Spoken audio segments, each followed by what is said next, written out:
Thank you. Welcome to our session for this afternoon. You'll recall we were looking at the structure of Revelation earlier, and we saw it has a sevenfold structure, and that each of the five major sections consists of a sanctuary vision that introduces a series of seven. So you get the sanctuary vision, 7 letters, sanctuary vision, 7 seals, sanctuary vision, and the 7 trumpets, and so on through the book. Now, what we've started to do last week is we began to look at the sanctuary visions. And so our first topic in this section dealing with the sanctuary visions was to look at the sanctuary in the wilderness. So that was what we did last week. And we basically looked at the structure of the sanctuary in the wilderness. What I'm going to do this afternoon is look at the camp of Israel in the wilderness. This is all backgrounds to understand clearly Revelation itself. And so I've got 2 objectives this afternoon. The first one is to understand the layout of the camp of Israel in the wilderness. That's the first topic. And then the second point will be to relate this understanding to Revelation. So by the time we finish this session together, I'm hoping we've got some more insights into at least one of the sanctuary visions in Revelation. And then next week, when we do our third topic, we will pull the sanctuary visions together, and I think you'll see the connection that exists between them. So this is what we're working on today. Understand the layout of the camp of Israel in the wilderness is the first topic, our first part of our topic, first objective, and then we're going to relate this understanding to Revelation. Now, our understanding of the layout of the camp of Israel in the wilderness comes from the book of Numbers. So it's coming from the book of Numbers. You have a couple of handouts. I've put scripture onto this sheet here, so you can keep that to one side if you want. And there's a worksheet which we will be filling in as we go through. All right. Let's get this back where it should be. All right. Now, the historical setting, just so we can see relationships. In Numbers chapter 1, verse 1, the Lord spoke to Moses in the wilderness of Sinai. This is Numbers chapter 1, verse 1. He was in the tabernacle of meeting on the first day of the second month in the second year. So this is the first day of the second month in the second year. The book of Numbers opens, and the Lord is speaking to Moses. So here's just a quick timeline, just so we can see how events are relating to each other. On the 14th day of the first month of the first year was the Passover in Egypt. We okay on that? 14th day, that evening, this Passover was sacrificed. On the 15th day, the next day, they were on their way out of Egypt towards the wilderness area. It took them almost 50 days until they came to Mount Sinai. So in the third month, they reach Mount Sinai. And so there you've got roughly just over about 50 days between Passover and the visit to Mount Sinai. Now, on the first day of the first month of the second year, the tabernacle was erected. So here they've come to this point where they have erected the tabernacle, and so this is what they've been doing at Sinai during this period of time. It's a construction of the tabernacle and its furniture.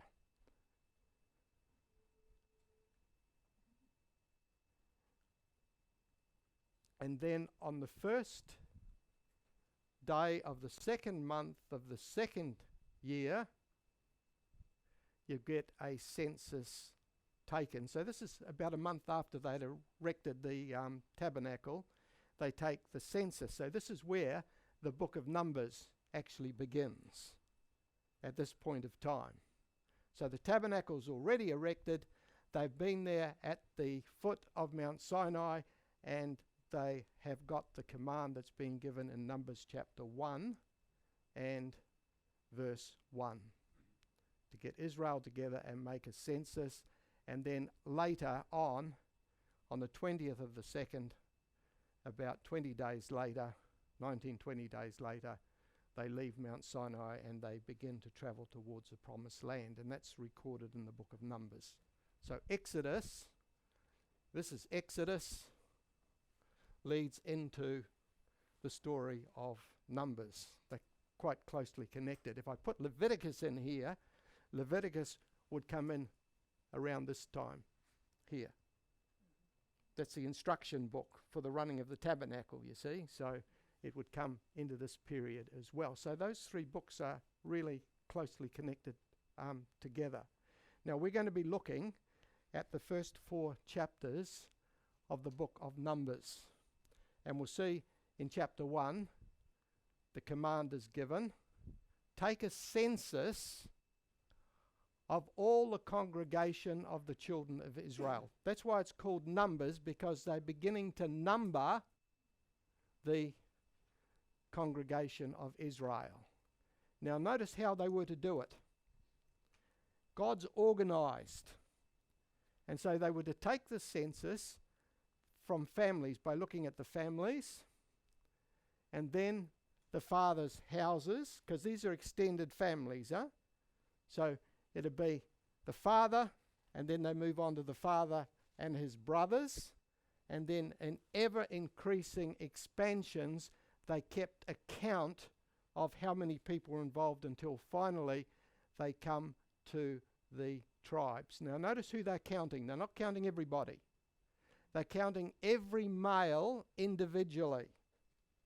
So they start with the family, how many men in the family, and how many men in the extended family, and they add the totals, and they keep adding the totals until finally they'll come to the number in each of the tribes. Now notice this, not only were they males, but they had to be from 20 years of age above. So they're not counting everyone.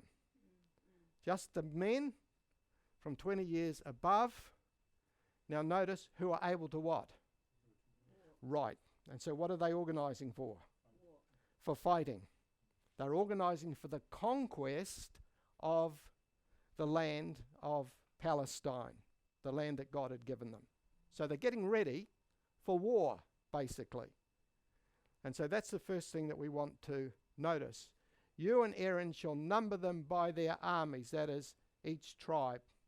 They were to be numbered according to the number of fighting men within the tribes, and you'll see the figures are given there in Numbers chapter 1. Now, the Levites were not to be numbered. So he's drawing a distinction here. Don't count the Levites, for the Lord has spoken to Moses, saying, only the tribe of Levi you shall not number. Why? Yeah, because they're not amongst the fighting men, you see. These are the ones who have been appointed over the tabernacle of the testimony. So they've got a special role. These are the ones who are serving God in the tabernacle, over all of its furnishings and over everything that belongs to it. So that was the role of the Levites, not to fight, but they're in a sense the powerhouse, because they are the priests who are serving God on behalf of the fighting men and the tribes of Israel. And their job is to carry the tabernacle and all of its furnishings. So that's their role, the Levites. All right. So the males of the lay tribes were to be counted, preparation for war. That's what we've seen in chapter 1. Levites not to be counted. Their task not to fight, but to serve God in the tabernacle, in the sanctuary. Now we're going to spend a few moments now and look at chapter 2. You've got, if you want scripture, you've got it here on the sheet, or look at it up in the Bible. We see the way the lay tribes are organized. Now, Numbers chapter 1, 2 and 3. Every one of the children of Israel shall camp by his own standard beside the emblems of his father's house. So now he's getting the camp set up. Taken the numbers, and now the camp's to be set up. They shall camp some distance from the tabernacle of meeting. And so, folks, you need to get the picture that right there in the center you've got the tabernacle, and at some distance from it you've got the 12 tribes. But the tribes are organized in blocks, in groups. I was in Fiji at one stage, and we were running a campaign up in one of the villages in the center of the island, and as a result of it we got a number of Adventists. People became Adventists, and we established a church in that village. And I got one of the students to go up and to do a map for me of the village, and then we marked in where the people were that we had brought into the Seventh-day Adventist church. And the strange thing was, they all came from one section, just one section. And when I asked questions, I found that this was one of the clan groups within the village, and there were two other clan groups that hadn't responded, but all their responses were coming from one, you see. So even in a Fijian village, you look at it and you'll find that people sit in areas, they occupy different areas according to their clans. And here, what we're being told is that people were to camp, the tribes were to camp under their own standards. So the tribes are getting organized into a camp. Okay. Now, we're moving on to the structure. If you go look at Numbers, chapter 2, 3 to 9. Those are the verses. Numbers, chapter 2, 3 to 9. And you'll need this sheet. I'm going to get you to fill this in as we go through. You've got the different sides, east, north, south and west on that sheet. So as we work our way through, just write in the names. So we'll give you a little bit of background first. On the east side, toward the rising of the sun, those of the standard of the forces of Judah shall camp according to their armies. Don't write anything yet. So on the east side of the tabernacle, facing it, was going to be the tribe of Judah with its flag. And then those who camp next to him shall be the tribe of Issachar and the tribe of Zebulun. So on the east side, 3 tribes. Yeah, we can start filling those in a minute. Now, there's just something I want you to understand about the way they were organizing, because names are in a priority list, a list of importance in some ways. And this demonstrates itself.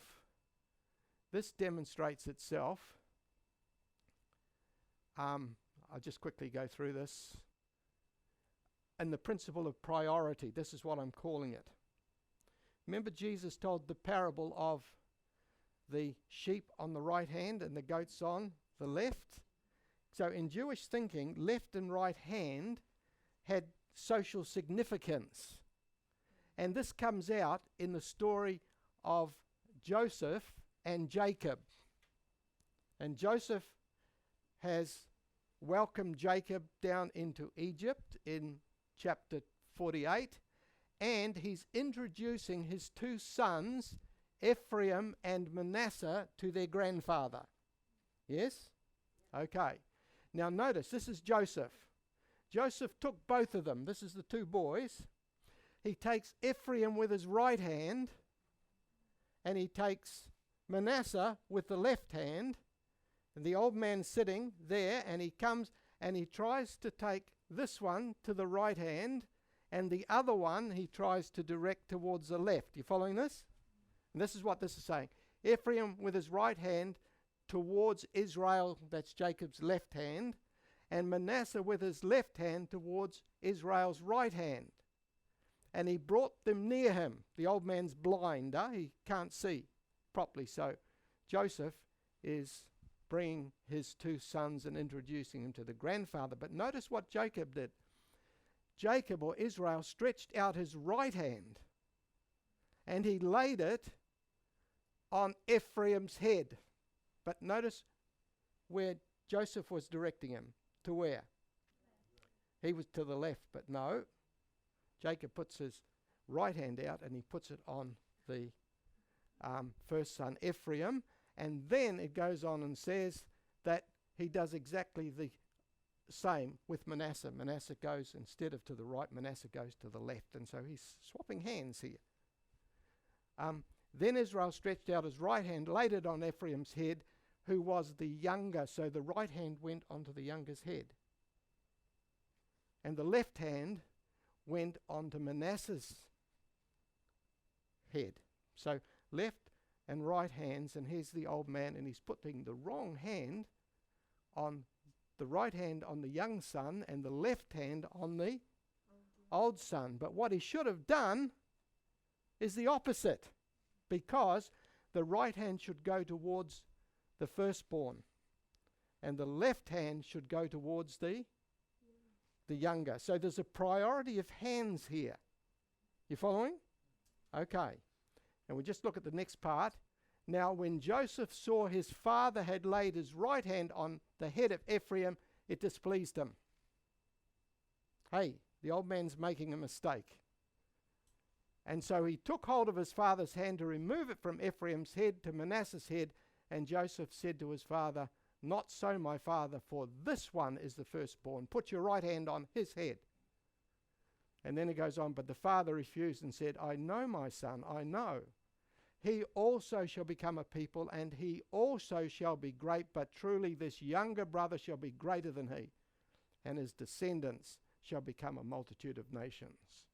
And so he blessed them that day, saying, "But you, Israel, will bless, saying, may God make you as Ephraim and as Manasseh." And thus he set Ephraim before Manasseh. Clear on this? Now when we go back to our verse in Revelation, what were the three tribes?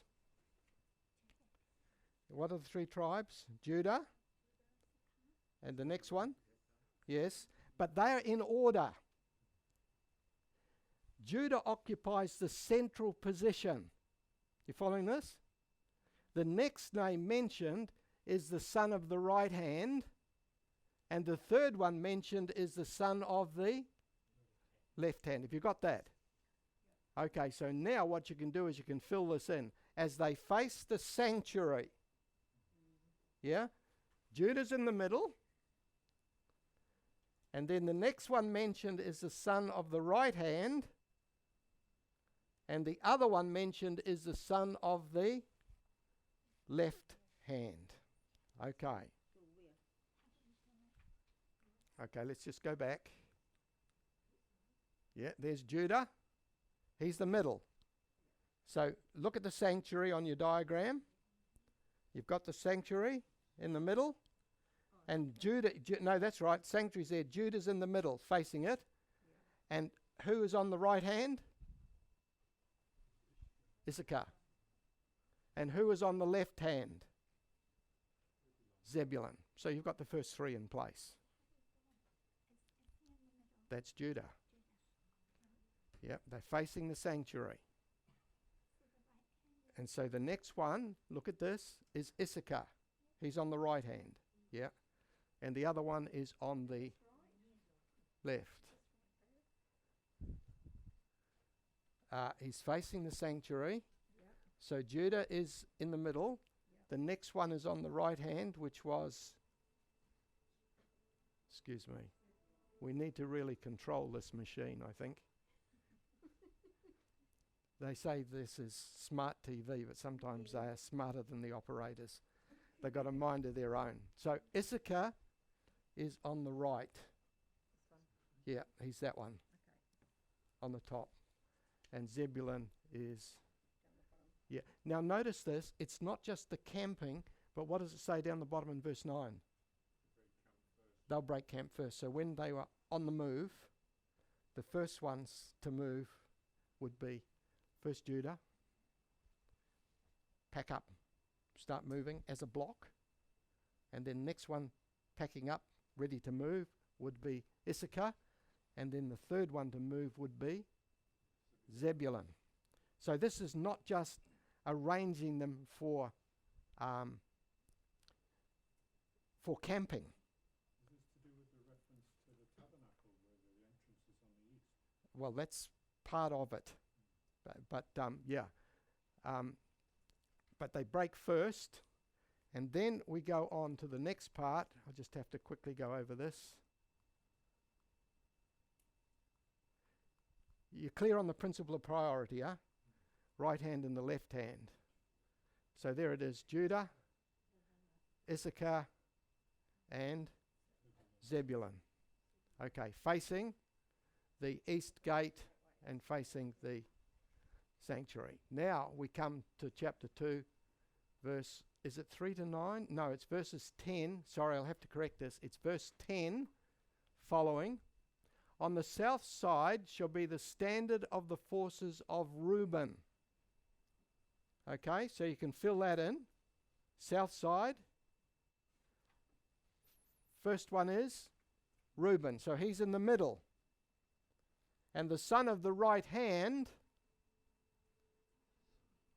oh boy, the son of the right hand is Simeon. Okay, that's good. So you got Simeon.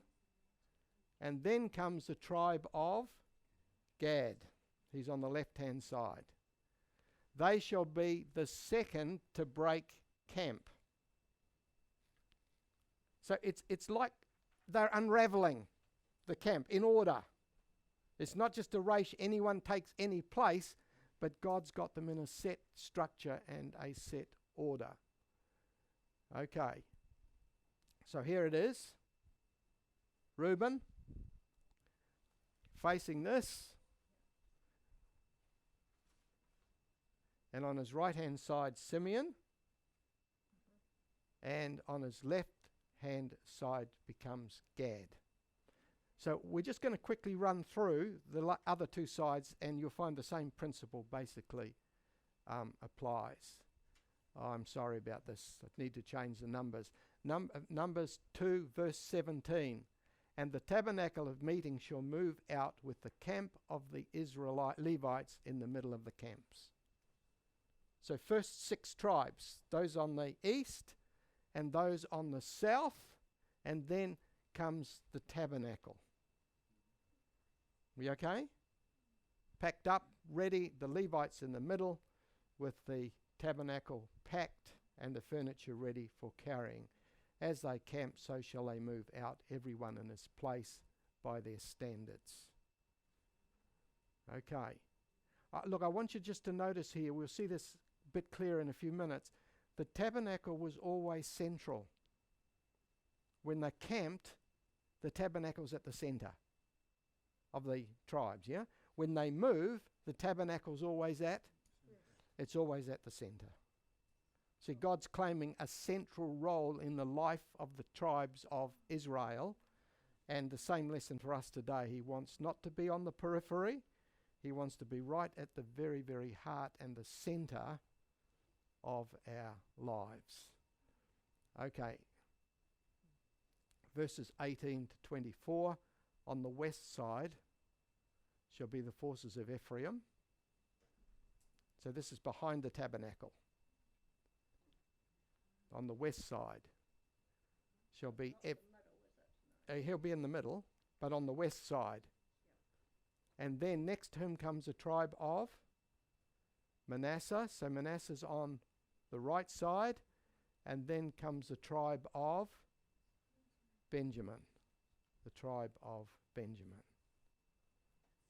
So he's on the left side.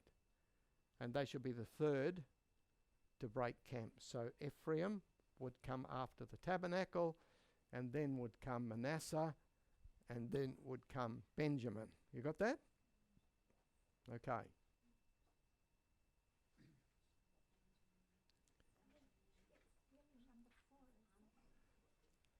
So here it is. Ephraim with Manasseh on the right side and Benjamin on the left.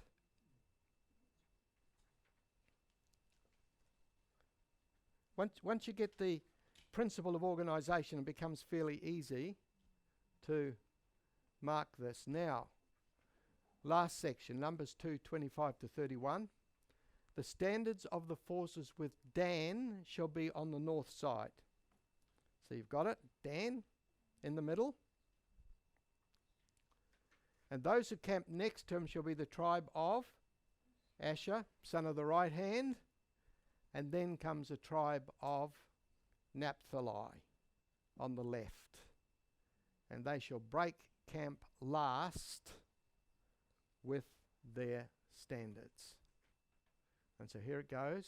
Dan in the middle. And Asher to his right. And Naphtali to the left. So that's basically the way the camp was laid out. All right, we okay? We're all clear on that?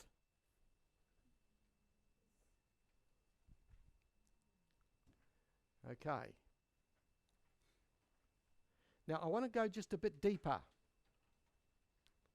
And Sorry, when you're talking on there on the right and left hands, that's Ephraim's left hand, isn't it? Is it right hand? am I got them round the wrong way? I may have. So he's facing this.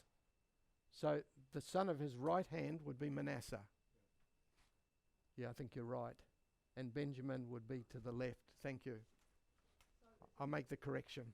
No. I think with Dan, I think Asher and Naphtali should be going the other way. Two as well. I could be wrong. Okay, I'll check. I think Manasseh and Benjamin are correct on the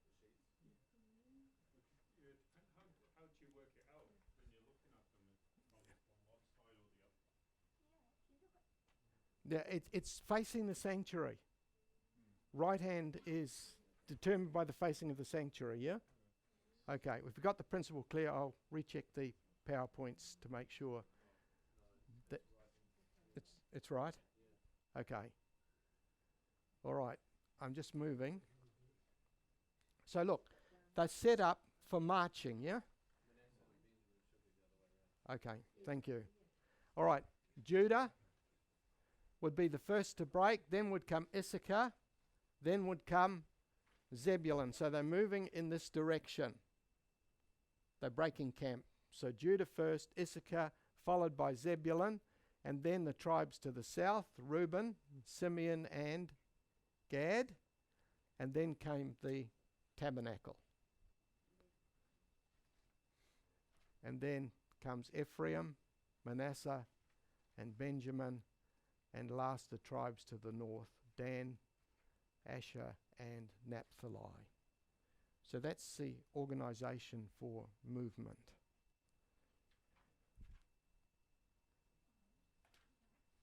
Don't worry, you can just work it out. It's quite simple. Now I want to just show you that there is a pattern actually to the laying out of the tribes in the camp of Israel. You remember Jacob had 12 sons. Sons of Leah are Reuben, Simeon, Levi, Judah, Issachar, and Zebulun. These are all the sons of Jacob through Leah. And so here we've got it, Leah. These are her sons. And Zebulun. Have a look at your diagram and you might just notice something about the way they're set up. your diagram, the chart that you gave on the distribution of the tribes, the arrangement of the tribes here.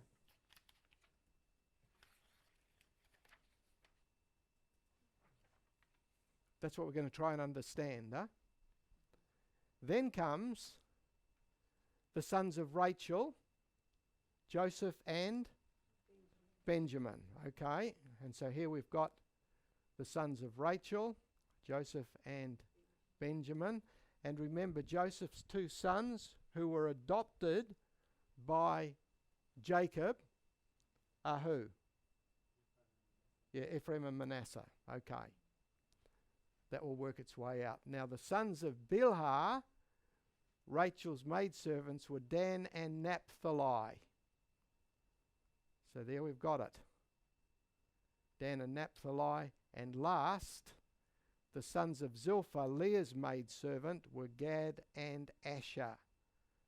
And so they come in here, Gad and Asher. Now it's interesting when you look at the tribes, the layout of the tribes, tribe of Levi set apart, and Joseph's two sons replace Joseph, and so Ephraim and Manasseh fit in. And so look at the layout. Rachel's sons are all on the western side. You see that? And these are the sons of Zilpah, her handmaid. They're all collected together in the western section of the camp. So brothers, and well, I guess they are brothers because the handmaids were raising children for the wife, huh? And so these here, in a sense, are all the sons of Rachel, two of them through Zilpah. But when we look at the eastern section, notice all the sons of Leah are side by side. And her handmaid's sons are here. And so the principle for organisation has been the mother. The mother. Any idea why?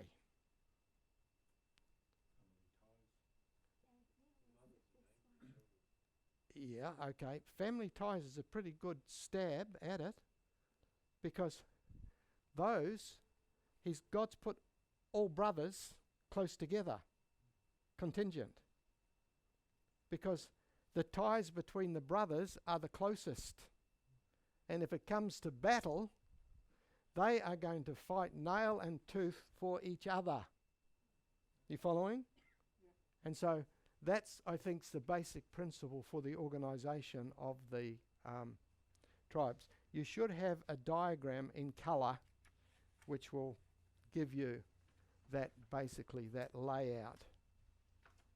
Now I want to move just quickly onto the organisation of the Levites. The organisation of the Levites in the camp of the wilderness. And we find this in Numbers chapter 3. Numbers 2's got the tribes, the 12 lay tribes. Numbers chapter 3 basically looks at the organisation of the Levites. And the Lord spoke to Moses, saying, "Bring the tribe of Levi near and present them before Aaron the priest, that they may serve him. And they shall attend to his needs and the needs of the whole congregation before the tabernacle of meeting." So the priest, you've heard priests and Levites, huh? Okay. So the priests are those who have descended from Aaron, and the Levites were the rest of the tribes. And they were to do the work of the tabernacle. That's the Levites. Now, they shall also attend to the furnishings of the tabernacle and to the needs of the children of Israel to do the work of the tabernacle. And you shall give Levites to Aaron and his sons, and they are given entirely to him from amongst the children of Israel. So Aaron and the sons are supported by the rest of the Levites in the services of the tabernacle. Okay. The organization of the Levites is done in the same way as the organization of the tribes, on the basis of descent. Okay? So these were the sons of Levi by name: Gershon, Kohath, and Merari. So there's the three sons. Gershon, the oldest; Kohath, the second; and Merari, the third. So Levi had three sons. And they're going to organize the priests, the Levites, who were serving Aaron, according to these groupings. So the descendants of Gershon will form one group, the sons of Kohath will form another, and the sons of Merari will form a third. And so here, the families of the Gershonites. These are the ones who have come out of Gershon, the eldest son of Levi, yeah? They would camp behind the tabernacle westward. Okay. And there's their duties. The duties of the children of Gershon in the tabernacle of meeting included the tabernacle, the tent of its covering, the screen of the door of the tabernacle, the screen of the door of the court, and the hangings of the court which are around the tabernacle and the altar, and their cords, according to all the work related to them. So there, right behind the tabernacle on the west side, were the Gershonites. And their function had to do with the tabernacle itself. Remember those big boards that were sitting on end? They would dismantle. They'd take the coverings off, they'd pack them carefully, they would undo the tent, the screen door, the screen for the door of the tabernacle of meeting, and the screen for the door of the court, all of the hangings and their cords and the working related to them. So they basically are the ones who are dealing with the coverings, the cloth, the material, the linen. And so that's where the Gershonites were. So the tribes from the west were separated from the tabernacle by a group of Levites who were responsible for all of the curtains and the coverings. And then we move on. The families of Kohath were to camp on the south side. So third group. And their duty included the ark, the table, the lampstand, the altars, the utensils of the sanctuary with which they ministered, and the screen, and all the work relating to them. I think the screen would have to do with the altar. The screen would have to do with the altar. And so that's their role. They're the ones who are looking after the furniture. And they camp on the south side. And so there we've got them on the south side, forming a group of Levites between the lay tribes on the south and the tabernacle itself. And then 35, we have the Merari camp on the north side of the tabernacle, and their pointed duty, these ones did the boards of the tabernacle, its bars, its pillars, its sockets, its utensils, and all the work relating to them. So they were the ones who would take down and reassemble the tabernacle at the next stop. And also the pillars of the court all around with their sockets, their pegs, and their cords. And so there we have it. 3 groups of priests. 3 groups of Levites, between the tribes on the south, the north, and the west. That was their camp. See, look, there's good lessons in this. God's laying this out, but he's teaching them like we teach in kindergarten, Sabbath school. He's teaching them that access to him in the sanctuary is only through a mediator. And we've got the same lesson today. There's only one mediator between God and man, and that is Jesus Christ himself, you see. So this really is like kindergarten Sabbath school, to teach basic lessons to the children of Israel. And he's doing it by laying out the geography of the camps. And then in Numbers 3, Aaron and his sons, they shall attend to their priesthood. And so they would accamp before the tabernacle on the east, before the tent of the meeting. Moses, Aaron and his sons, and they kept charge of the sanctuary. They did the sacrifices, the priestly performances. And so there it is, the priests.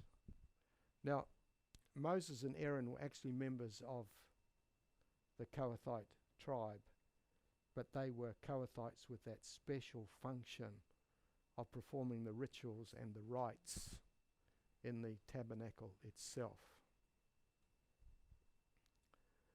All right. We okay? It's not the details are not important. What's really important is you know where to go if you want the details. That's Numbers chapter 2 and chapter 3, yeah? And you can lay this out. In fact, afterwards, sometime during the week, take those scriptures and take a pen and a scrap of paper and just read it, read the chapters and map it out for yourselves. That's the best way to become familiar with the text. Not sit and look at diagrams and try and memorize diagrams. Okay. This is just a note on Moses and Aaron, brothers descended from Kohath, and they performed the rituals. Now, we're going to look at the last clear point, the camp of the wilderness in Revelation. Notice in Revelation chapter 4 verse 2, immediately was in the Spirit, and behold, a throne set in heaven. So this is Revelation chapter 4 verse 2. He sees a throne set in heaven. That throne occupies a central position in the vision of Revelation chapter 4. It's central. But notice before the throne, two items are mentioned. In chapter 4, verse 5b, 7 lamps of fire were burning before the throne, which are the 7 spirits of God. And then it goes on and says, before the throne there was a sea of glass like crystal.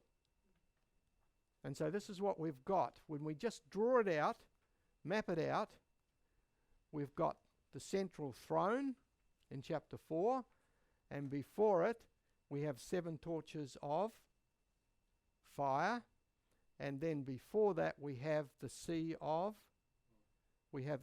glass. So that's basically the sanctuary vision in Revelation chapter 4. Part of it.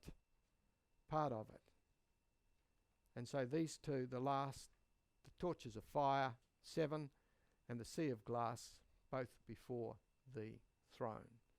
Now, when we come to the tabernacle, what we find is the Ark of the Covenant with the mercy seat.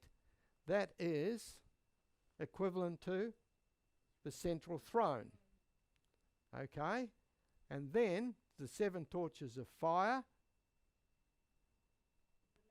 is the lampstand. It's an allusion to the lampstand. There's a reference to the lampstand.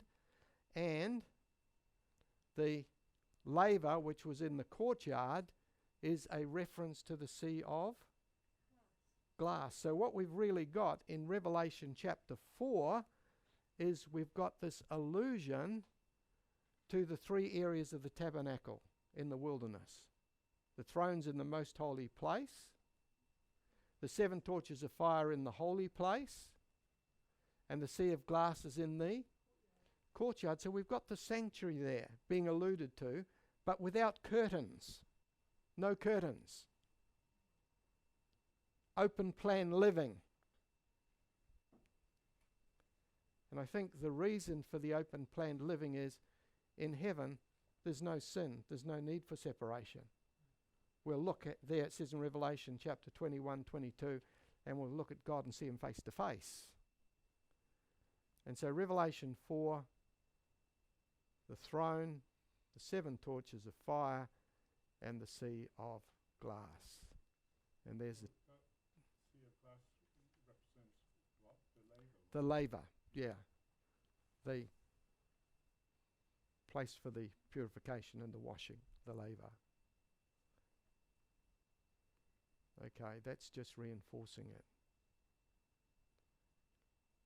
So, folks, right at the heart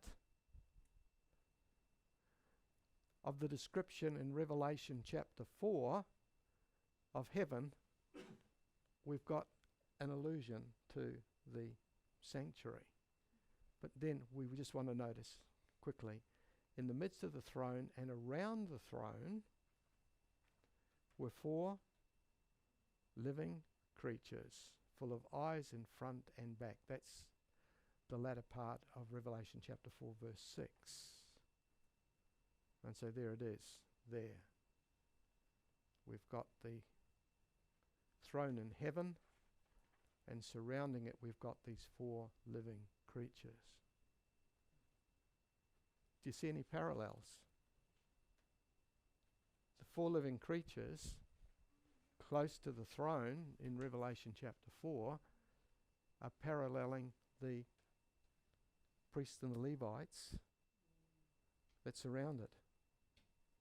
And we could push it a little bit further, because what we have in Revelation chapter 4 outside of these priests, the Levites and the priests, we have the lay tribes, the 12 tribes, which are represented in the time of Solomon. They become represented by 24 courses of priests, which also involved 24 groups of Israelites who were not priests. And so the sanctuary in Revelation is really built upon the tabernacle and the layout of the camp of Israel in the wilderness. Are we all right in this? That's basically what I wanted you to see, that connection between the camp of Israel in the wilderness and the sanctuary vision in Revelation chapter 4. Yes. The circle represents, in Revelation 4, around the throne are 24 elders. Yeah? We'll look sometime later, we'll look at the elders and we'll look at the 4 living creatures in more detail. But it's just seeing the spatial connections between Revelation and the camp of Israel in the wilderness at this stage.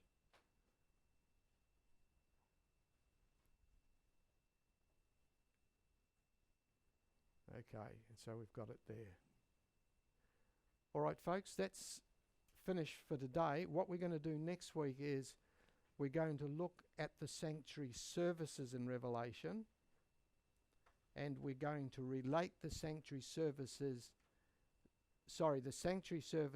in Israel, and we'll relate them to the 5 major sanctuary visions in Revelation, and I think you'll begin to see the significance of those sanctuary visions and the direction in which the movement through those sanctuary visions has taken place. And once we see that, we've got a really good framework for getting into the series of 7 in Revelation and seeing exactly how those sanctuary visions contribute to the series of 7. So that will come in about another 4 weeks after this one. But we just take it step by step. All right, we'll just bow our heads for prayer to finish. Father, we thank you again this afternoon for the time that we've been able to spend in your word, studying it. We thank you for the clarity with which we're beginning to see the connections between Revelation and its Old Testament roots. Bless us, Lord, during the week as we consolidate what we've been learning, and we trust and pray as we continue to grow, you'll prepare us each one to be able to open the book and to witness from the book the messages that it contains for us today. So bless us each one now as we close and part for this Sabbath, and may we be coming back together next week We pray in Jesus' name. Amen.